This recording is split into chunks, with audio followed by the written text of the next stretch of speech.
CTV News at 5 with Marina Moore and Tony Rima with weather. Good evening. Thanks for joining us. The suspect in the fatal fire at Energy Court in Sudbury last week has been arrested. Brandon Gramling McEwen was located around 9:30 last night at a residence on Bruce Street. He's charged with first-degree murder, arson, and several other charges connected to the death of a 41-year-old man at the homeless encampment near the city's downtown. One person was killed this morning in a two-vehicle collision in Little Current. Provincial police say the crash involved a motorcycle and a vehicle pulling a trailer near Whites Point Road. A 72-year-old man from Thunder Bay was taken to hospital where he died from his injuries. On the North Shore, provincial police are investigating a school bus collision on Highway 17 in Spanish. Police say 26 students were on board at the time of the crash just after 8 this morning. The investigation suggests the bus was stopped with its lights activated and stop arm out when it was rear-ended by a commercial vehicle. No one was injured. A 27-year-old from Winnipeg has been charged with careless driving and failing to stop for a school bus. Time now for our first check on weather, where you'll want to keep an umbrella handy. For more details, we go to CTV's Tony Rima. Thanks for that, Marina, and good evening, everyone. If you went out for a walk this morning, you needed that umbrella. Rain showers across the broadcast region. Our first weather brought to you by CAA. Get your membership by going to getcaa.ca. And pockets of activity. Showers going to continue over the next little while. Look at this mess in store for tomorrow morning. Not very nice temperatures. Also going to drop just a little bit. And then we're starting to get a little bit of clearing, a little more sunshine come the weekend. Your full weather details a little later in our show. Marina. Thank you, Tony. 3 young Canadians, including Sudbury's Sophia Mather, are taking the federal government to court. The group, which includes health and environmental organizations, is arguing that Canada no longer has a credible plan to meet its legally binding 2030 climate target. CTV's Lindsay Alick reports. Sophia Mather is no stranger to raising her voice when it comes to climate concerns. I thought it was something that was being resolved until one time when the next year when I was 7, I wanted to go see what my mother was doing. And I realized that she was going to politicians' offices and asking them to protect my future. And that's when the reality of the climate crisis hit me, that our governments weren't doing enough. Now she's joining 2 other youth, the Canadian Association of Physicians for the Environment and Environmental Defence, in taking the federal government to court. The federal government over the past year has been rolling back its key measures in its climate plan. And that climate plan is required by law under the Canadian Net Zero Emissions Accountability Act. Had, who works for Eco Justice representing the clients, says the group alleges that the rollbacks have created legal violations, and they are asking the court to order the government to revise the plan. We're hoping to get before the court and have this heard on the merits by the end of this year or early next year. CTV News reached out to the Ministry of Environment, Climate Change and Nature and received a statement which says, "We are aware of the recent court challenge. The Government of Canada is committed to fighting climate change and reaching net zero emissions by 2050. We will continue working to build a clean, low carbon and resilient country. As this matter is before the courts, we cannot comment further." When I was 13, I joined Eco Justice's case against the Ontario government. And now at 19, I'm joining the new case against the federal government. The Ontario case that I'm involved in is a charter case. After the Ford government eliminated the climate accountability legislation last fall, Eco Justice made a motion to the Ontario Court of Appeal to essentially reopen the appeal and are currently waiting to hear a decision. Lindsay Alick, CTV News, Sudbury. Well, it's a big year for the Royal Canadian Legion all across the country as it celebrates its 100th anniversary. That's also the same milestone being celebrated by one of the branches in Greater Sudbury. CTV's Angela Gemmel reports. After 100 years, you need a different perspective. We came up with the idea of seeing the branch from the water. Most members see it from the roadway driving up to the branch. There's an opportunity to see the branch from the lake. The private charter of the William Ramsey cruise boat took members from the Legion in the community of Minnow Lake on a tour today that included a view of Branch 76, which overlooks Ramsey Lake. We see us. This was one of 3 boat cruises planned for this summer as part of their celebratory events. Both the Royal Canadian Legion and Sudbury's Branch 76 in Minnow Lake are turning 100. To celebrate, there's been a free membership campaign across the country. Dominion Command has put out a notice this year that anybody joining the Legion this year, it's free. So we have, I believe now, something like 125 new members just since the beginning of the year. We're doing initiations on a monthly basis of 30 people. It's just exceptional, the outreach. And interestingly enough, of the people that have joined this year on the free centenary initiative, we have almost 80% of those people have signed up for next year as well. The community service organization, which has more than 1,300 branches in Canada, supports veterans and their families. It's more than just the free membership that's attracting new members. Every Legion branch is very community-based. We're here for the community, to serve the community, to look after the needs of veterans, of their families, people in need. We donate to initiatives all year long through our Poppy Fund. The Royal Canadian Legion Branch 76 is also planning a gala on December 2nd, the actual anniversary date for this branch. Free memberships across the country last until the end of this year. Angela Gemmell, CTV News, Sudbury. Nice day for a little cruise on the lake. Time now for a quick break. Coming up on CTV News at 5, Tony has your full weather forecast. For now, though, let's take a live look at conditions in North Bay facing the city's waterfront. You can see some clouds continue on and off, but also some blue in the sky. A mix just like the rest of us. Stay with us. When you see it happen, send it to CTV News. Text 10400 from your screen to ours. Text 10400. Welcome back. Now your main weather. I always like to start with the forecast radar to give you a sense as to what the conditions are where you live, and some clearing in through Sault Ste. Marie, but hang on. There's a lot more cloud cover along with shower activity, especially in through Sudbury, North Bay, Algonquin Park. Shower activity is going to continue. We get some clearing, but again, a lot of rain into our broadcast region stretching into Friday, and even in the early morning hours into the afternoon. Take a look at this band of activity right here. A soggy next couple of days. So how much rain are we going to get? Well, this will give you a snapshot according to Environment Canada. And as we hit the clicker, we're just going to see some of these numbers get higher and higher. Draw your attention in through Parry Sound, 34 millimeters, 39 for Algonquin Park, 21 for North Bay, 11 for the Sioux, and 19 in through Greater Sudbury. Timmins, just a little bit, only 2 millimeters. Okay, let's take a look at your 5-day weather forecast, starting with Sudbury, Nickel Belt. Shower activity, temperatures starting to drop a little bit. Take a look at Friday. 15 degrees is a daytime high. Ticks up on Saturday, a little more sunshine.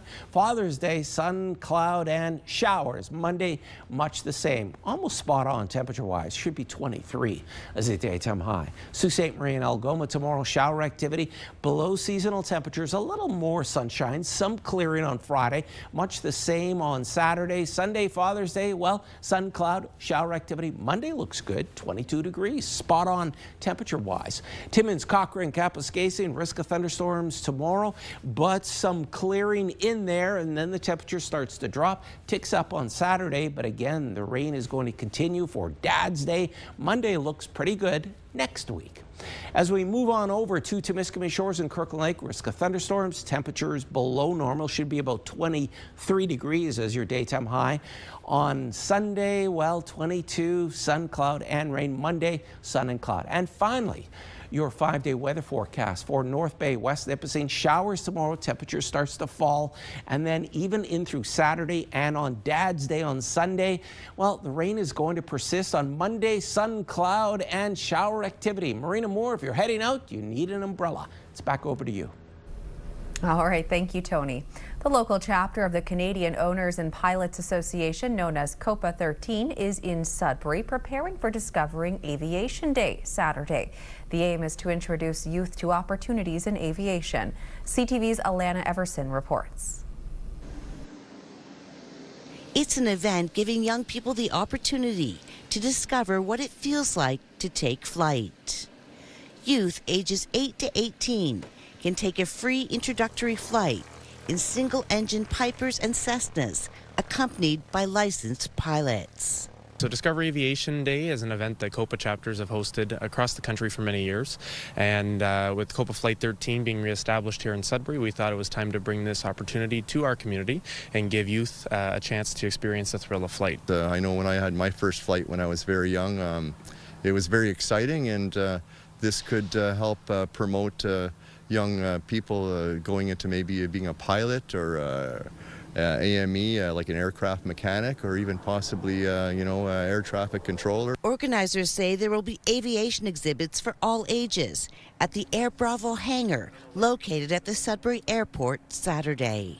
Throughout the day, visitors will be able to explore aircraft displays, meet pilots, and engage with aviation professionals.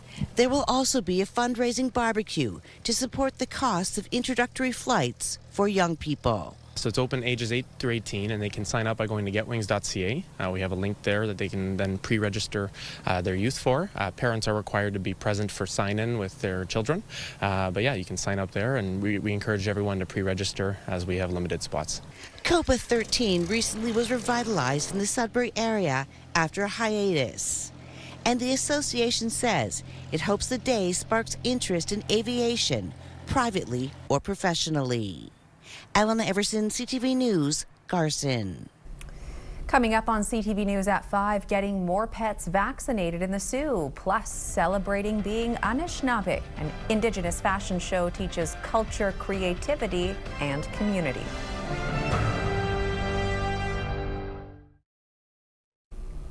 Pet owners in Sault Ste. Marie will soon have a new opportunity to get their furry friends shots and boosters up to date. As CTV's Eric Tashner tells us, the North Bay Humane Society is traveling that way. The mobile veterinary team at the Humane Society is preparing for a long trip to Sault Ste. Marie to vaccinate as many pets as possible. The farther north you go in Ontario, it's similar to human medicine. The harder it is to get care. So that applies to humans, but it also applies to pets. From June 23rd to the 25th, the mobile vaccine clinic team will be in the city to provide wellness checks and vaccine appointments for pets in need. We've got everything that we need in terms of the doctor, in terms of the license, all that sort of stuff. Cullen says despite North Bay having a smaller population, there are more veterinarians in the city when compared to the Sioux. What we hear is that some people there actually go over the border to Sault Ste. Marie, Michigan, to get access to veterinary care there, just because of cost. But also access. The Humane Society has partnered with other municipalities and First Nation reserves in the past to hold pet immunization clinics, including West Nipissing, Mattawa, and Doki's First Nation. Based on the success of those, we decided to just kind of expand our reach a little bit. Cats and dogs will be able to get their core vaccines like rabies, DA2PP, FVRCP, as well as Bordetella and any boosters. For pets just starting out their vaccination schedule, the cost is $155 per appointment. For pets with an existing vaccination program looking for annual shots, the cost is $145. We encourage all pet families to find a primary veterinarian. This is really just more of a measure to alleviate some of the backlog. Spots are limited. Owners looking to secure an appointment can book online ahead of time by visiting fixmypet.ca. Eric Tashner, CTV News, North Bay. Doki's First Nation School, southwest of North Bay, held its 4th annual Indigenous fashion show today. As CTV's Madison Merrier reports, it's about more than just eye-catching clothing. Students from junior kindergarten to grade 4 walk the stage, proudly showing off who they are, with ribbon skirts, shirts, and ash baskets. It feels like I'm part of the Anishinaabe group. I'm just proud to be it, to speak the language and all of that stuff. because then everybody can cheer for me. This is so important that our students have the opportunity to feel so proud to be Anishinaabe, where they come from, and just represent their families, communities, and their school and themselves. Students worked on their clothing during culture and language classes from May until June, with the goal of learning more about their roots and who they are.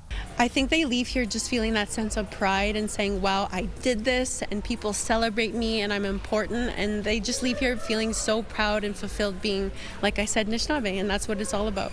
Also honored to represent the First Nation were 10 community members who joined the multi-generational show. I brought the language here when I was a teacher many years ago, because it was taken away. So for me to see this today, I'm going to get emotional. It is unreal, like how much it makes me feel so happy. This is just a reminder that it doesn't have to be just Indigenous Peoples Day. It could be every single day to celebrate who you are and represent yourself in a good way. Organizers say the skirt and shirt are unique to the students, and every component tells a story unique to the individual who will cherish them for years. Madison Marier, CTV News, Doki's First Nation. What a beautiful event. When we return, we chat with a local author, plus preserving the rich history of a northern summer camp. You're watching First at 5.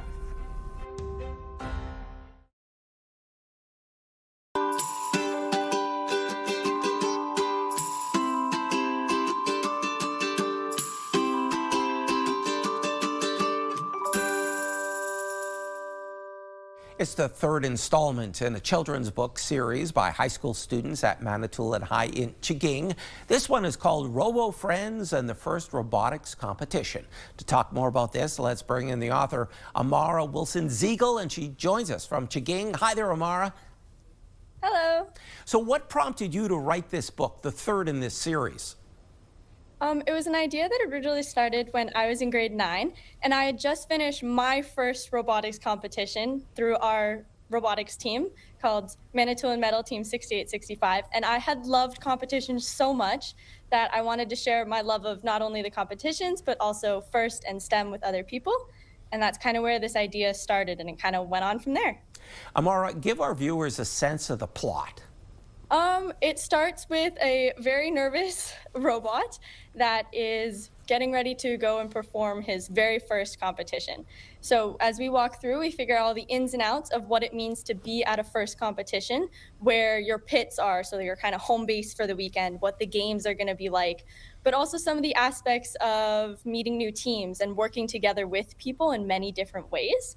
And then near the end, we see our robots play that game and overcome the challenge of learning the new game and following all the rules. And at the end, we see a little awards competition, and they come back for the next one, hopefully in another book. Amara, were you nervous when you entered your first competition? I was. I didn't really know what to expect at all. My older sister had been on the team before, but I had never been, and I didn't have that experience. And they're very big. There's lots going on because it's a huge program. So I was definitely a little scared to enter. So I hope this, if other people are interested in going into new first competitions, can kind of ease that a little bit. Amara, what's the message or the goal of the book? Oh, I don't know. I think that one of the things that I'd really like is that people realize that STEM is available for everyone. And the book kind of mentions that there's different age levels of STEM that FIRST put on, but also that FIRST is really good that you don't just have to build the robot to be a part of FIRST and be a part of STEM. And the book kind of talks a little bit about that. So I hope that's kind of what people can realize, that STEM is for everyone. And how did you become interested in robotics? I've always enjoyed kind of building things, taking things apart, putting them back together, and robotics was a really good way to do that. I had started in FIRST Lego League at my elementary school, but we only had it for 2 years before we kind of lost interest and lost funding for a lot of students. And when I found out the high school had it, that was another way for me to get to do something that I loved, and it just all worked out. Amara, one final question for you. Where is the book available? It's available on Amazon. If you search up Robo Friends, not only will you find mine, but you'll find our other books as well. Well, thanks so much for your time. Continued success. Thank you. Amara Wilson-Ziegel was our guest, and to see more of our authors and our Northern Book Club, head to our website, CTV News, northernontario.ca.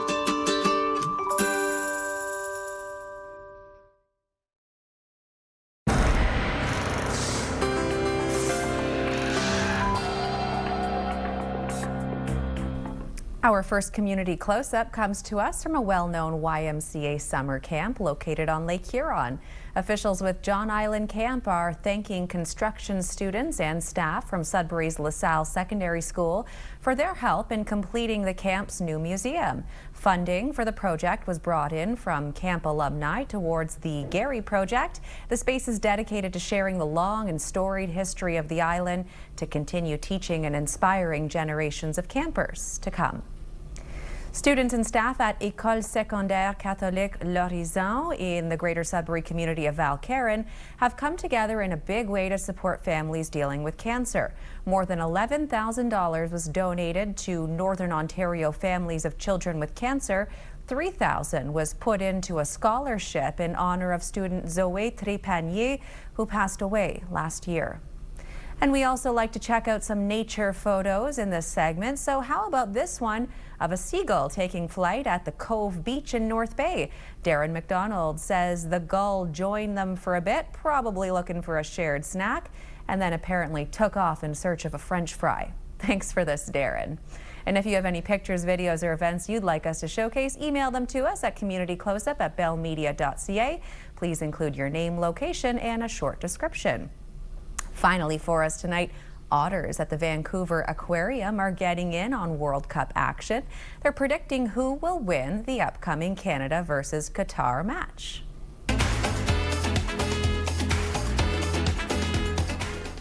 The sea otters were presented with the flags of each country, which were made of clam paste, and the creatures naturally navigated towards Canada's. The home side is heavily favored to win the match tomorrow when they meet in Vancouver. And by the way, we will have live FIFA coverage tomorrow on CTV, impacting our 5 and 6 p.m. newscasts. You can still watch our 6 p.m. news online tomorrow and keep up to date with us anytime at ctvnewsnorthernontario.ca and on the CTV News app. More news for the North coming up at 6. For now, continue watching as we hand things over to CTV National News.